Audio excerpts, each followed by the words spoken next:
Pour la première fois depuis son retour à la Maison-Blanche, Donald Trump a décidé, les Américains ont choisi d'intervenir militairement à la demande des autorités nigérianes accusées par la Maison-Blanche de tolérer, je cite, les massacres de chrétiens. Depuis un navire de l'US Navy, les États-Unis ont frappé l'État islamique au Nigeria. Le président américain en a fait lui-même l'annonce hier à midi.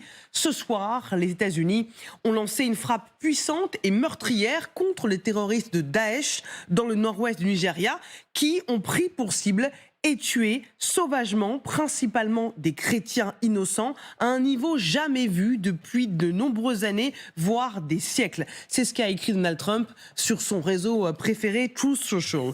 Et il ajoute: j'avais précédemment prévenu ces terroristes que s'ils n'arrêtaient pas le massacre des chrétiens, ils allaient le payer cher, et ce soir, ils ont payé. Xavier, pourquoi le président a choisi de passer à l'action hier à midi ?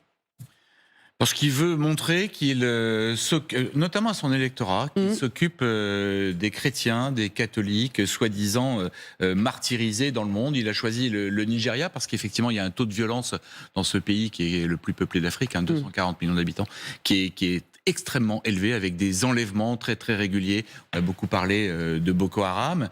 Et donc, en fait, les autorités nigérianes n'ont pas eu leur mot à dire. Elles ont dit oui parce qu'elles n'avaient pas le choix. Elles pouvaient pas dire non. Moi, ce que donc c'est officiellement sur la demande du gouvernement nigérian. Tu vas me demander que j'intervienne pour que je puisse intervenir. Non, très bien. C'est un peu, c'est une évidence. Elles ont vraiment pas eu le choix. Maintenant, on va voir le résultat des frappes.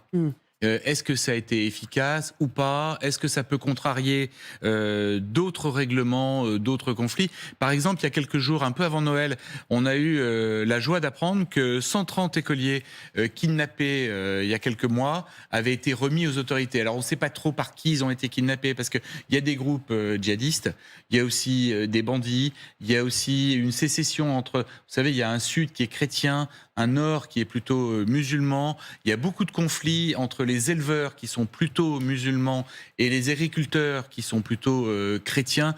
Donc la violence, elle ne vise pas que les chrétiens, elle vise tous les Nigérians, pour des raisons qui sont extrêmement variées et c'est vraiment un raccourci dans la bouche de Donald Trump de dire qu'il y a un massacre de chrétiens en cours au Nigeria. Alors, pour être honnête, il dit principalement des chrétiens innocents.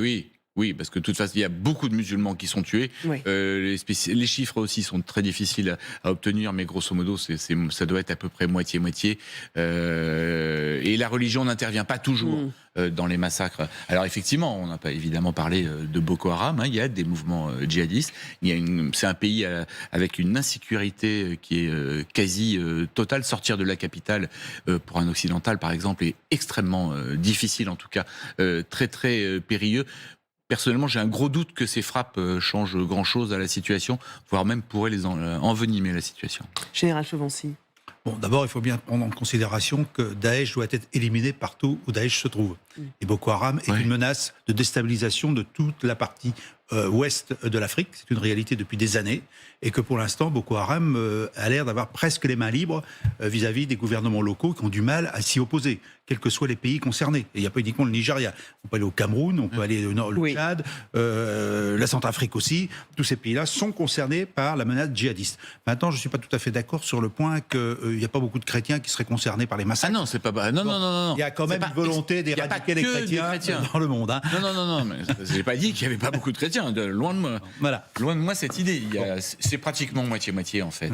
Et il y a surtout un conflit sud du pays à majorité chrétienne et nord du pays à majorité musulmane, avec une volonté sécessionniste et notamment des gens qui font beaucoup de lobbying à Washington. Ceci expliquant peut-être cela. Et en plus, il ne faut quand même pas oublier que le Nigeria est un gros producteur de pétrole, ce qui n'est quand même pas anodin, avec tous les discours qu'on a, les discussions qu'on a sur le rôle de Trump et de son économie.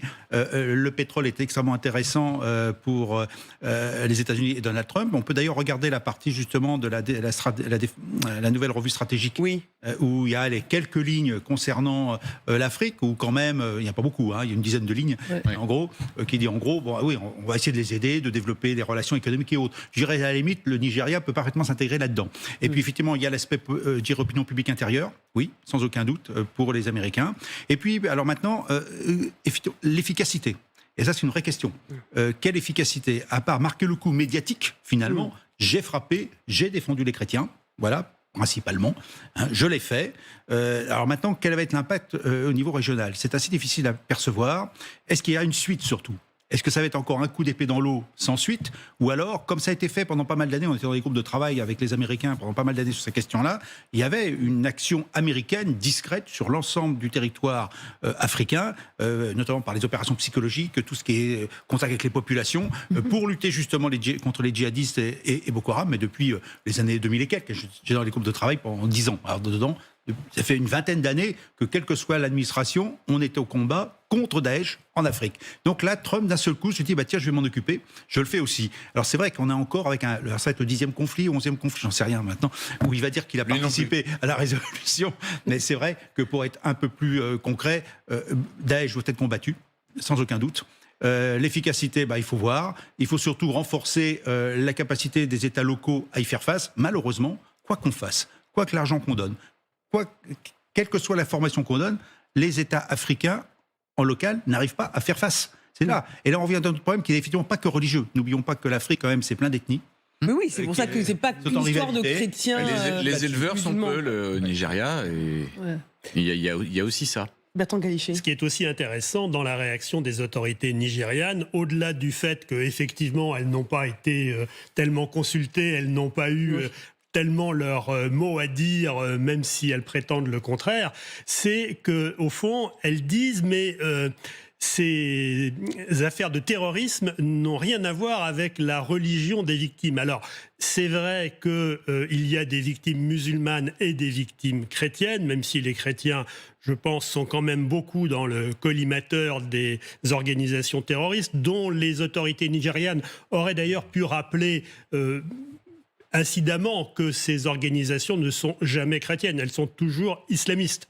Bon, ça c'est un premier point. Et ensuite, il y a quand même ce sujet qui, dans un pays qui effectivement compte aujourd'hui 240 millions d'habitants, et selon l'ONU, à l'horizon 2050, donc dans un quart de siècle, 450 millions d'habitants au minimum, c'est-à-dire beaucoup plus que la population des États-Unis aujourd'hui. Ça veut dire rien qu'au Nigeria. Rien qu'au Nigeria. Ça sera le 3e pays au monde le plus peuplé après la Chine et l'Inde. Et c'est une démographie qui est exponentielle, pour ne pas dire hors de contrôle.